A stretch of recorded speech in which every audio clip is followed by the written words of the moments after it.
नमस्कार, स्वागत है आप सभी का। मैं हूं आपके साथ सपना। शुरुआत करते हैं बुलेटिन की। श्रावण के पहले दिन सीएम योगी आदित्यनाथ ने रुद्राभिषेक किया। बता दें, गोरक्ष पीठाधीश्वर मंदिर में रुद्राभिषेक और हवन किया। रुद्राभिषेक का अनुष्ठान पूर्ण कर उन्होंने भगवान भोले शंकर से चराचर जगत के कल्याण और सभी नागरिकों के सुख समृद्धि की प्रार्थना की। सीएम योगी ने भगवान भोलेनाथ को बिल्व पत्र, दुर्वा, मदार पत्र, कमल पुष्प समेत पूर्ण पूजन सामग्री के साथ रुद्राभिषेक किया। मठ के पुरोहित गण और रुद्राष्टाध्यायी के महामंत्रों द्वारा रुद्राभिषेक संपन्न कराया।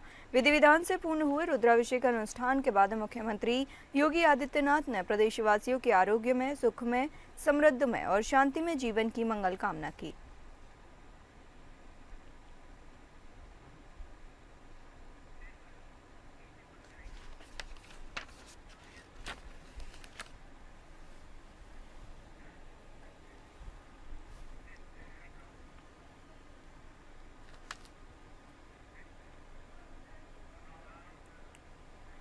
आज पवित्र माह श्रावण का प्रथम दिन है। औरैया के ऐतिहासिक देवकली मंदिर में सुबह से ही शिव भक्तों का तांता लगा हुआ है। श्रद्धालु भगवान भोलेनाथ का जलाभिषेक कर रहे हैं। श्रावण माह में भगवान भोलेनाथ के पूजन का विशेष महत्व माना जाता है। औरैया के देवकली मंदिर में भगवान भोलेनाथ का जलाभिषेक करने, कावड़ चढ़ाने, रुद्राभिषेक करने प्रदेश के कोने कोने से श्रद्धालु पहुंचते हैं। शिव भक्त भगवान भोलेनाथ का जलाभिषेक करने के साथ ही बेलपत्र आदि अर्पण कर पूजा अर्चना भी करते हैं। मंदिर में पहुंचने वाले श्रद्धालुओं को कोई परेशानी ना हो, इसके लेकर जिला प्रशासन के द्वारा वहां की गई तैयारियों को भी परखा गया। मंदिर परिसर में सुरक्षा व्यवस्था के पुख्ता इंतजाम भी किए गए।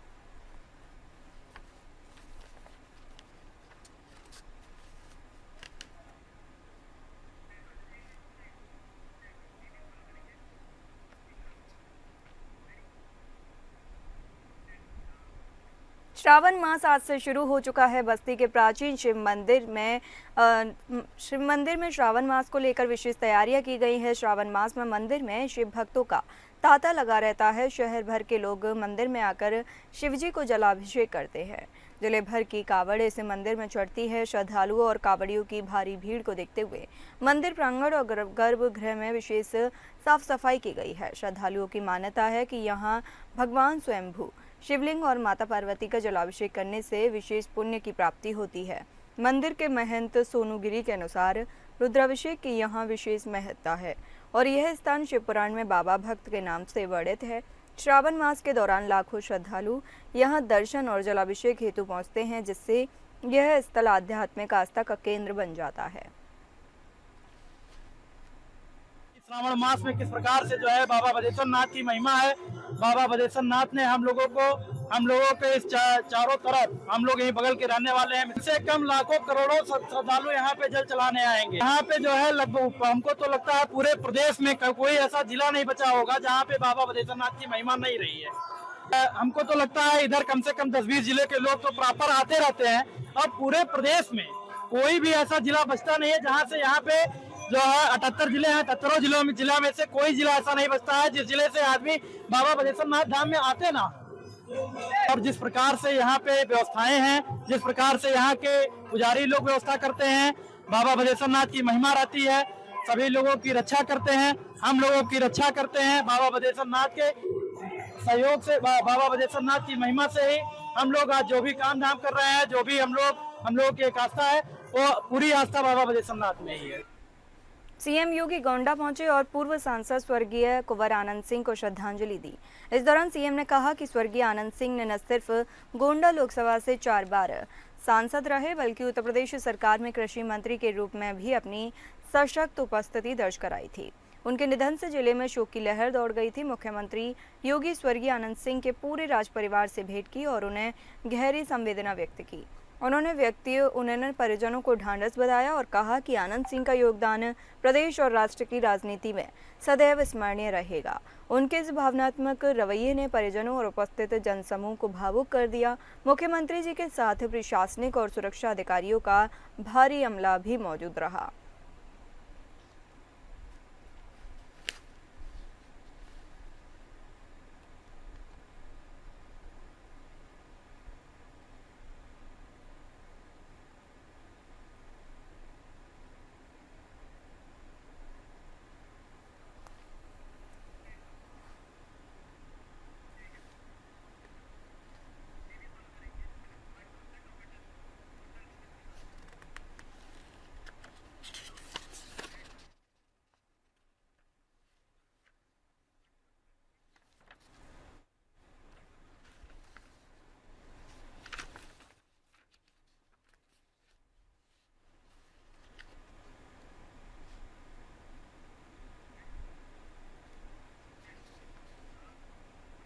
योगी सरकार में कैबिनेट मंत्री और निषाद पार्टी के राष्ट्रीय अध्यक्ष संजय निषाद ने धर्मांतरण गिरोह के सरगना जलालुद्दीन उर्फ छांगुर बाबा को लेकर विपक्ष पर जोरदार हमला बोला है। एपीएन न्यूज के साथ खास बातचीत में कैबिनेट मंत्री संजय निषाद ने कहा कि वोट बैंक पॉलिटिक्स के चलते सपा, कांग्रेस और अन्य विपक्षी दलों का मुंह इस मामले में बंद है और उन्हें डर है कि इस मुद्दे पर बोलने से धर्म विशेष के लोग नाराज हो जाएंगे। बता दें, मंत्री संजय निषाद ने कहा कि धर्मांतरण का गिरोह चलाने वाले छांगुर बाबा को कानून को कड़ी सजा देगा। एपीएन न्यूज के साथ खास बातचीत में बिहार में वोटर लिस्ट को लेकर मचे विवाद पर भी कैबिनेट मंत्री ने विपक्ष को जमकर घेरा। सरकार के कैबिनेट मंत्री और निषाद पार्टी के राष्ट्रीय अध्यक्ष डॉक्टर संजय निषाद जी हमारे साथ हैं। संजय जी, आपने देखा होगा कि छांगुर बाबा जलालुद्दीन काफ़ी सुर्खियों में मामला है, काफ़ी दिनों से मामला है। बावजूद इसके सरकार ने जो कार्रवाई की है, मुख्यमंत्री ने तो यहाँ जल्लाद तक कह दिया उसको, धर्मांतरण का गिरोह चला रहा था, लेकिन विपक्ष चुप है। उसका नाम ही है कि जलालुद्दीन है। अब अलाउद्दीन का चिराग तो बुझ गया। अब सपा बसपा कांग्रेस ये अलाउद्दीन के चिराग थे। अब फिर ये जो बचे खुचे लोग हैं सोच रहे हैं कि अगर नाम ले लेंगे तो हमारा भी चिराग बुझ जाएगा, और कुछ है नहीं। ये जो एजेंसियां हैं भारत के संविधान के मुताबिक कि कोई कानून के साथ खिलवाड़ करे, भारत की अस्मिता के साथ खिलवाड़ करे, धर्म के साथ खिलवाड़ करे, जनता के भावनाओं के साथ खिलवाड़ करे, देश के संविधान के साथ धोखेबाजी करे, ऐसे लोगों को एजेंसियां चिन्हित करती हैं, जांच करती हैं, उन रिपोर्ट करती हैं और एविडेंस लाती हैं, उनके खिलाफ कार्रवाई करती हैं।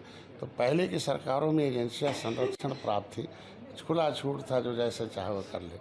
हमारी सरकार में एजेंसियों को खुला छूट दे दिया गया है कि आप भारत के संविधान में सजा दिलाओ। तो आज के दिन में एजेंसियां हैं और उसमें मैं धन्यवाद दूंगा योगी जी को, उन्होंने उन्हें आदेश किया। और तो कितना रसूखदार हो, जांच में आता तो उसके खिलाफ कार्रवाई हो। ऐसे जल्लाद एक नज़ीर बने कि फिर देश में कोई ऐसा जल्लाद फिर से हमारे इस भारत की संस्कृति और हमारे यहाँ जहाँ नारियों की पूजा की जाती है उनके साथ खिलवाड़ करना ये गलत है। इसलिए शायद लगातार सरकार पर हमला बोल रहे हैं। हर दिन प्रेस कॉन्फ्रेंस, लगभग हर दिन प्रेस कॉन्फ्रेंस हो रही है, चाहे कानून व्यवस्था का मामला हो, चाहे भ्रष्टाचार का मामला हो, पारदर्शिता का मामला हो, तमाम ऐसे मुद्दे हैं जिसको लेकर लगातार वो सरकार पर हमलावर है। आप लोग का क्या स्टैंड है इसको लेकर? देखिए, वो लोग अपने किए गए कारनामों को छुपाने के लिए सब विषयांतर करने हैं। रोजगारी पर बोलेंगे नहीं, हैं, देश में अर्थव्यवस्था कैसे चौपट हुई बोलेंगे नहीं। इनकी सरकारों के समय लंबा सा था, तमाम घोटाले भ्रष्टाचार पर, तो ये विषयांतर करने का मामला है। विपक्ष को चाहिए कि भारत के उत्तर प्रदेश के विकास के लिए एक आलोचना नहीं, समालोचना होनी चाहिए, सकारात्मक होना चाहिए और आवाज़ बने। विपक्ष की एक भूमिका है और अपने जो विचारधारा है उस पर चलने का प्रयास करें, न कि वो विदेशी विचारधाराएं हैं, तुष्टीकरण की विचारधारा, ये तो कहीं भारत के संविधान में जगह नहीं है। तो इस अपने विचारधारा पर जब तक चलते थे तो सपा सत्ता में थी, और जैसे घट गए अब देखो सपा साफ हो रही है। तो साफ न हो, बल्कि जनता तो माफ़ तभी करेगी जब गलती स्वीकार करेंगे। बहुत बहुत धन्यवाद। ये थे हमारे साथ कैबिनेट मंत्री उत्तर प्रदेश सरकार के और निषाद पार्टी के राष्ट्रीय अध्यक्ष doctor Sanjay Nishad. Anand Singh, APN news, Lucknow. Deoria जनपद के देवरिया क्लब में किसान गोष्ठी का आयोजन किया गया। आपको बताते चलें, जिसमें मुख्य अतिथि उत्तर प्रदेश सरकार के कृषि मंत्री सूर्य प्रताप शाही सहित तमाम कृषि वैज्ञानिक भी इस गोष्ठी में मौजूद रहे। इस गोष्ठी का उद्देश्य किसानों को मक्के की खेती, तिलहन, धान, गेहूं, इतिहास फसलों की पैदावार कैसे बढ़े, गुणवत्ता कैसे मेंटेन रहे, इसकी जानकारी कृषि वैज्ञानिकों ने किसानों को दी। कृषि मंत्री ने बताया कि तमाम कृषि वैज्ञानिक इस गोष्ठी में शामिल हुए, जो अपने अपने विषय की जानकारी किसानों को दी।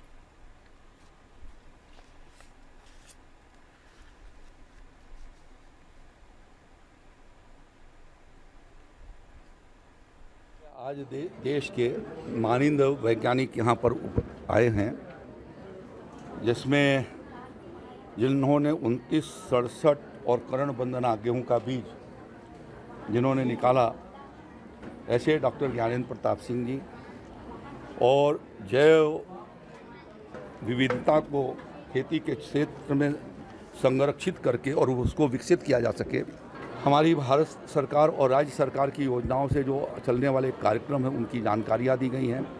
श्रीअन्न की खेती करने के लिए लोगों को उत्साहित किया गया है। प्राकृतिक खेती के दृष्टि से भी जो हमारी माताएं बहनें हैं, जिसमें हमने 108 कृषि सखी देवरिया में नियुक्त किया है, उन सारे लोगों को इसके लिए प्रेरित किया गया है कि अपने गांव में गो आधारित गोबर और गोमूत्र की पर आधारित जो है खेती के दृष्टि से लोगों को जानकारियाँ दें, उनके तौर तरीकों को बताएं, जिससे विष मुक्त खेती से लोगों को बचाया जा सके। जौनपुर से एक ऐसा वीडियो सामने आया है जिसमें भगवान को शामिल करते ही लोग अपनी समस्या भूल गए और जयकारा लगाने लगे। वीडियो योगी सरकार में ऊर्जा मंत्री ए.के. शर्मा का है, जो सूरापुर के दौरे पर थे। वीडियो को आम आदमी पार्टी ने एक्स पर साझा किया है। वीडियो में लोग मंत्री को बिजली समस्या बता रहे हैं, तभी वे जय श्री राम का नारा लगाकर वहां से निकल जाते हैं।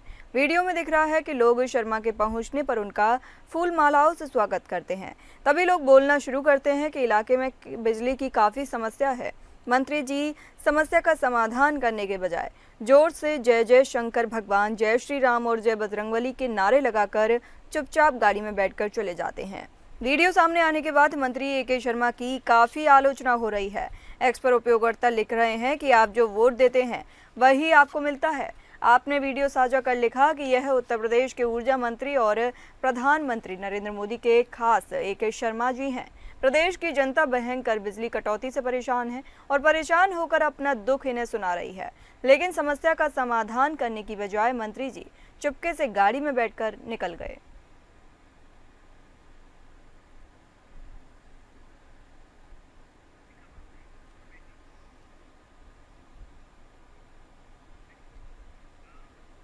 खबर अमेठी से है, जहां आए दिन दबंगों के हौसले बुलंद होते जा रहे हैं। ग्राम सभा टिकरी में सो रहे परिवार पर दबंगों ने जानलेवा हमला किया। घटना बीती रात 1 बजे घटी, जब सो रहे परिवार पर दबंगों ने लाठी डंडों और धारदार हथियार से हमला किया।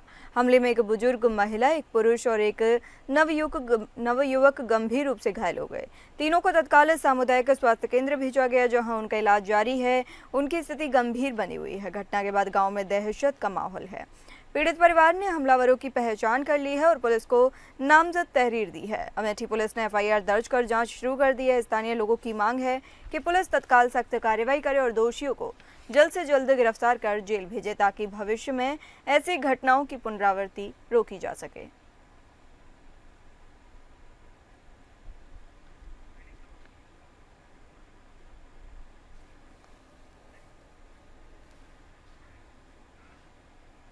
अमरोहा में डॉक्टर ने शादी का झांसा देकर दुष्कर्म किया। बता दें, मुरादाबाद निवासी दांतों के डॉक्टर ने अमरोहा नगर कोतवाली इलाके के एक मोहल्ले में अपना क्लिनिक खोला था। इसी दौरान उसका एक युवती से प्रेम प्रसंग हो गया। आरोप है कि उसने युवती को अपने प्रेम जाल में फंसाया और उसके साथ शादी का वादा भी किया और उसके साथ करीब 1 साल तक शारीरिक संबंध भी बनाए। युवती ने जब शादी के लिए दबाव बनाया तो वह अपना क्लिनिक बंद करके चला गया।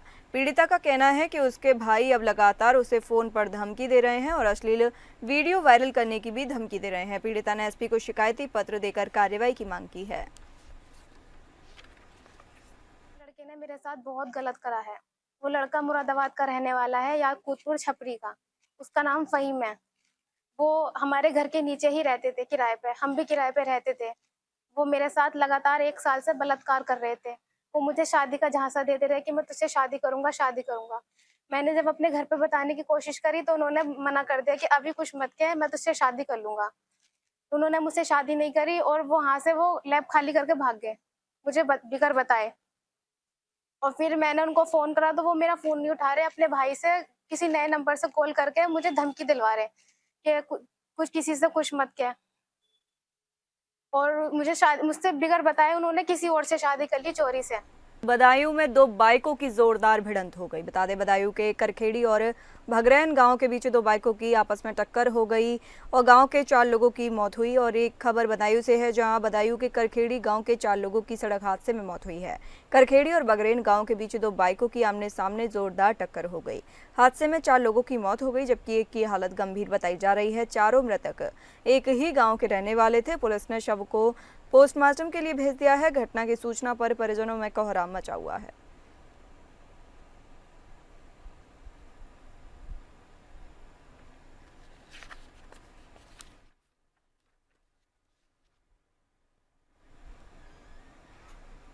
यूपी के कौशाम्बी जिले से एक दिल दहला देने वाली घटना सामने आई है। बता दें, यहाँ 3 साल से लिव इन रिलेशनशिप में रह रहे प्रेमी ने शादी के दबाव में आकर अपनी प्रेमिका की हत्या कर दी और शव को यमुना नदी में फेंक दिया। पुलिस के मुताबिक मृतका अनीता देवी पिछले 3 साल से भूप सिंह यादव के साथ लिव इन में रह रही थी। आरोपी भूप सिंह यादव ने पहले महिला को ट्यूबवेल, जमीन और ट्रैक्टर देने का झांसा दिया, लेकिन बाद में महिला की डिमांड से परेशान होकर उसने हत्या कर शव यमुना नदी में फेंक दिया। पुलिस ने आरोपी भूप सिंह को गिरफ्तार कर लिया है और जेल भी भेज दिया है। घटना मोहब्बतपुर पैंसा थाना क्षेत्र के खुजा गांव की है, जिसका पुलिस अधीक्षक ने खुलासा किया और आरोपी को न्यायिक हिरासत में जेल भेज दिया। पुलिस की जांच में सामने आया कि आरोपी भूप सिंह यादव पिछले साल 11 दिसंबर 2024 को फतेहपुर जनपद के खागा क्षेत्र में एक किराए का कमरा लेकर प्रेमिका अनीता देवी को रख लिया था और अनीता का पति बनकर वहां आता जाता था। उसके बाद से अनीता देवी का मोबाइल स्विच ऑफ आ रहा था। तब से उसका कोई पता नहीं चला और ना ही किसी ने उसे देखा। आरोपी भूप सिंह यादव को अपनी जाति बिरादरी में शादी करनी थी। उसे लगता था कि अनीता निर्मल उसके विवाह के दौरान रुकावट बन सकती है, इसलिए उसने अनीता निर्मल को बियर पिलाकर महेवा घाट इलाके में ले जाकर यमुना नदी में फेंक दिया। इस मामले में महिला के पति ने आरोपी के खिलाफ अपहरण और हत्या का मुकदमा दर्ज कराया था। पहले 11 दिसंबर से पहले उसके संबंध था, उसके बाद हमारा कोई संबंध नहीं है। जो हमारे नसीब में होगा हमसे कुछ पूछिए, हमारा डिस्टर्ब नहीं करते कानून के, हम कुछ हमारे उस व्यक्ति को पकड़ा जाता है जिसके साथ ये महिला रह रही है, तो उसने पूरी बात बताया है। उसने उस महिला की हत्या करके उसकी डेड बॉडी को महेवा घाट अंतर्गत यमुना नदी में उसी जो पुल है उससे नीचे फेंक दिया था। और जो घटना के पीछे वजह बताता है कि वह उसकी एक तरह से पत्नी की तरह रह रही थी, लेकिन उसकी शादी कहीं और तय हो गई थी। ये वहाँ शादी उसका नहीं करने दे रही थी, लगातार उस पर दबाव बना रही थी कि वो उसको ही अपने साथ रखे, उसको अपने या तो उसके अपने ज़मीन का हिस्सा दे, अपने ट्यूबवेल का हिस्सा दे, उसको ट्रैक्टर खरीद के दे। इसके लिए उसने उसको किराए का घर भी दिलवाया, उसका किराया भी वो देता था, लेकिन वो महिला लगातार इस पर दबाव बना रही थी। इसके पास और कोई रास्ता नहीं रहा। सोचा कि अगर इसको हम नहीं मारेंगे तब फिर मेरी शादी नहीं हो पाएगी। कौशाम्बी में फर्जी दस्तावेज बनाकर ठगी करने वाले गिरोह का पुलिस ने पर्दाफाश किया है। कार्यवाही के दौरान 2 आरोपियों को गिरफ्तार किया गया है, जिनके कब्जे से 9 जाली दस्तावेज, मोहर, 2 मोबाइल और 1 टैबलेट बरामद हुआ है। पुलिस के मुताबिक गिरफ्तार आरोपी बेरोजगार युवाओं को फर्जी नियुक्ति पत्र देकर शिक्षा विभाग में सरकारी नौकरी दिलाने का झांसा दे रहे थे। यही नहीं, ये लोग लंबे समय से युवाओं को ठग कर लाखों रुपए की धोखाधड़ी कर चुके हैं। आज दिनांक 9/7/2025 को जनपद कौशाम्बी में एसटीएफ गौतम बुद्ध नगर एवं जनपद कौशाम्बी की ही थाना मंझनपुर की पुलिस की टीम ने संयुक्त रूप से चेकिंग के दौरान मुखबिर खास की सूचना पर 2 व्यक्तियों को हिरासत में लिया है। इन पर आरोप था कि ये कई वर्षों से संगठित रूप से फर्जी या कूटरचित दस्तावेज बना करके इसे शिक्षा विभाग या अन्य विभाग के अधिकारियों कर्मचारियों को उसे फर्जी तरीके से भेज करके अवैध रूप से जांच का दिखावा करके या जांच का डर बना करके उनसे अवैध रूप से धन की वसूली करते थे। इसी आरोप पर इन दोनों अभियुक्तों को गिरफ्तार किया गया है। गिरफ्तार हुए अभियुक्तों का नाम बजरंगी लाल गुप्ता है, जो प्रयागराज का रहने वाला है। इसके अतिरिक्त दूसरा अभियुक्त जो गिरफ्तार हुआ है उसका नाम जयप्रकाश तिवारी है, जो कि फतेहपुर का रहने वाला है। दोनों को गिरफ्तार करके अग्रिम विधिक कार्रवाई सुनिश्चित की जा रही है। हमीरपुर जिले में वृद्ध का शव घर के बाहर पड़ा देख स्थानीय लोगों में हड़कंप मच गया। घटना की जानकारी होने पर मौके पर पहुंची पुलिस ने मृतक के शव को कब्जे में लेकर पोस्टमार्टम के लिए भेज दिया है। शव पर गंभीर चोट के निशान है। घटना के खुलासे को लेकर फॉरेंसिक डॉग स्क्वाड सहित पुलिस की कई टीमें लगाई गई हैं। घटना के कारणों का अभी तक कोई खुलासा नहीं हो सका है।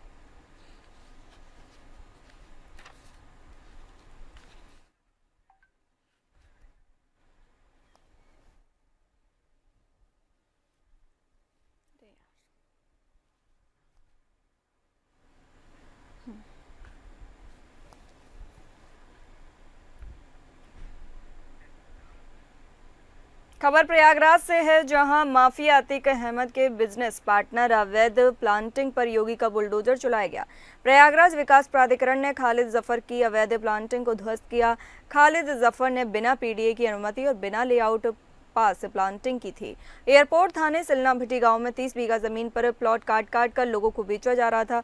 सूचना पर पीडीए ने जांच कराकर 2 बुलडोजर भेजकर ध्वस्तीकरण किया।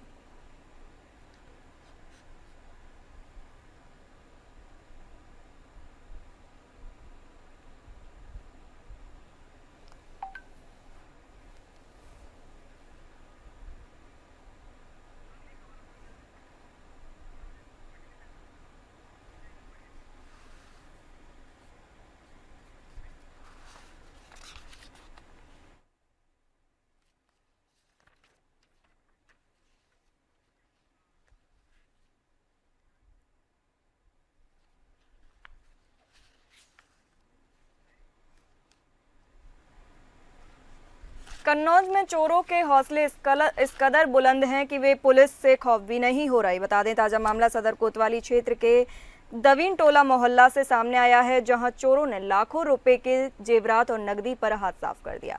बताया जा रहा है कि घर के सभी सदस्य किसी कार्यक्रम में शामिल होने गए थे। क्या कुछ बताया है हमारे संवाददाता, आपको दिखाएंगे। कन्नौज में चोरों के आगे बेबस पुलिस हो चुकी है। कन्नौज में बीती रात सदर कोतवाली क्षेत्र के देवीन टोला मोहल्ले में अज्ञात चोरों द्वारा घर में घुसकर तिजोरी के ताले तोड़कर तिजोरी में रखी लगभग 5 लाख रुपए के जेवरात और 2.5 लाख रुपए की नकदी चोरों ने तिजोरी के ताले तोड़कर पार कर दी है। बेखौफ होकर चोरों का आतंक लगातार जारी है। बीते दिन पूर्व भी कन्नौज के गुरसाईगंज कोतवाली और तिरवा क्षेत्र में चोरों ने बड़ी चोरी की घटना को अंजाम दिया था और पुलिस कुछ नहीं कर सकी। बीती रात कन्नौज के सदर कोतवाली क्षेत्र के देवीन टोला मोहल्ले में चोरों ने बड़ी चोरी की घटना को अंजाम दिया। परिवार के लोग बाहर किसी कार्यक्रम में घूमने गए थे। वो जब घर आए तो देखा घर में सभी सामान बिखरा पड़ा हुआ है। तिजोरी देखी तो उसके ताले टूटे पड़े हैं। तिजोरी में रखा लगभग 5 लाख रुपए की कीमती का जेवर और 2.5 लाख रुपए कैश नगद चोरों ने पार कर दिया है। लगातार चोरी की घटनाओं से जिले में दहशत का माहौल है और पुलिस के प्रति लोगों में गुस्सा पनप रहा है, आक्रोश पनप रहा है। लगातार जो चोर हैं वो बड़ी चोरी घटना को अंजाम देते हैं और पुलिस चोरी की घटनाओं पर खुलासा तक नहीं कर पा रही है। ऐसे में पुलिस के प्रति लोगों में आक्रोश पनप रहा है। अब देखने वाली बात होगी कितनी जल्दी पुलिस चोरी की घटनाओं पर लगाम लगाते हैं और लोगों को राहत मिलती है। एपीएन न्यूज के लिए कन्नौज से दिलीप कश्यप, उत्तर प्रदेश। मुरादाबाद में डॉक्टरों की तैनाती के लिए एक अनोखी प्रक्रिया अपनाई गई है। आपको बता दें, सरकारी अस्पतालों में विशेषज्ञ डॉक्टरों की भारी कमी को देखते हुए अब रिवर्स बिडिंग यानी बोली प्रणाली से डॉक्टरों की नियुक्ति की जा रही है। अस्पतालों में डॉक्टरों की कमी को पूरा करने के लिए राष्ट्रीय स्वास्थ्य मिशन के तहत रिवर्स बिडिंग प्रक्रिया शुरू की गई है। इसमें डॉक्टर ऑनलाइन आवेदन करते हैं और ये तय करते हैं वे कितने रुपए में सेवाएं देंगे।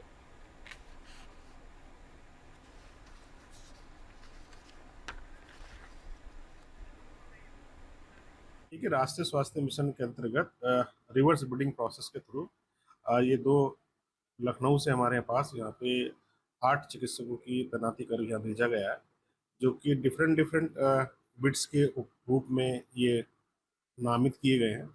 जनरल सर्जन, ऑर्थोपेडिक, एनेस्थेटिस्ट और पीडियाट्रिशियन एंड ऑप्थेल्मोलॉजिस्ट। और साथ ही में 8 लोग यहाँ टोटल आए थे। उन 8 में से हमारे पास जो है 6 लोगों ने ज्वाइन कर लिया, तो 2 लोग अभी ज्वाइन नहीं कर पाए।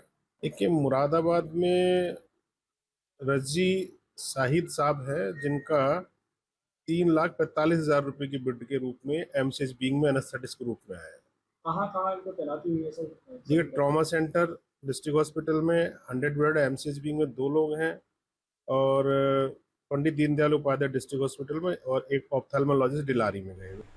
मैनपुरी के 2 किसानों ने वह कर दिखाया है जो अब तक सिर्फ पहाड़ी इलाकों में ही संभव माना जा रहा था। यहाँ के किसान शैलेंद्र सिंह और राम नरेश ने कश्मीर और हिमाचल की तरह से खेती की और मैनपुरी की धरती पर सफलतापूर्वक खेती करके दिखाई। दोनों किसानों ने इससे पहले उन्होंने 2021 में नींबू की खेती की थी और ज़्यादा सफल नहीं रही, लेकिन सेब की खेती में महज 18 महीने में उन्होंने शानदार परिणाम दिया। बता दें, अब उनके बाग में अच्छी क्वालिटी के डिलीशियस सेब लटक रहे हैं। सेब के 500 पेड़ों के साथ साथ उन्होंने अपने बाग में अन्य फलों के भी पेड़ लगाए हैं। खास बात यह है कि ये पूरी खेती ऑर्गेनिक तरीके से की जा रही है। 24 में मैंने एक सेब का बाग लगाया, इसको 18 महीने हो गए लगाए हुए। 18 महीने में फल आया, फल पक भी गया है और ये मैं आपके सामने फल तोड़े लाई है, देखो फल ये है। और सेब के 500 पौधे हैं, पर फल आया, बढ़िया फल आया, डिलीशियस सेब है। और जैसे करौली माता मंदिर गए तो वहाँ राजस्थान में देखा था बाग लगा हुआ, तो मैंने देखा जब राजस्थान में सेब हो सकता है तो फिर हमारे यहाँ क्यों नहीं होगा। फिर उस वजह से मैंने फिर इसमें सोचा वहाँ से, तो आके मैंने प्लान बनाया। फिर नुकसान कुछ नहीं हुआ, बढ़िया चला। ऑर्गेनिक खेती है, ज़्यादातर उसमें मतलब घूरा मिट्टी ज़्यादा जो पड़ती है उसी से ज़्यादा सफल होगा। इसमें जो है सेब है और पपीता है, गेंदा है और जो है बादाम के पेड़ 4 हैं। जे मतलब वहीं से तारडी आओ जो है राजस्थान में गए और वहाँ देवेंद्र से जे गए जो है, तो वहाँ जब हो रहे हो तो वहाँ को टेम्परेचर इतना है, तो यहाँ तो मतलब उत्तर प्रदेश को तो टेम्परेचर है भी नहीं जो है। जब वहाँ तैयार हो रहा हो तो यहाँ भी तैयार हो जाएगा, ये मतलब अनुभव किया जो है। 5 से सब पे फल आया। फिलहाल इस बुलेटिन में इतना ही। नमस्कार।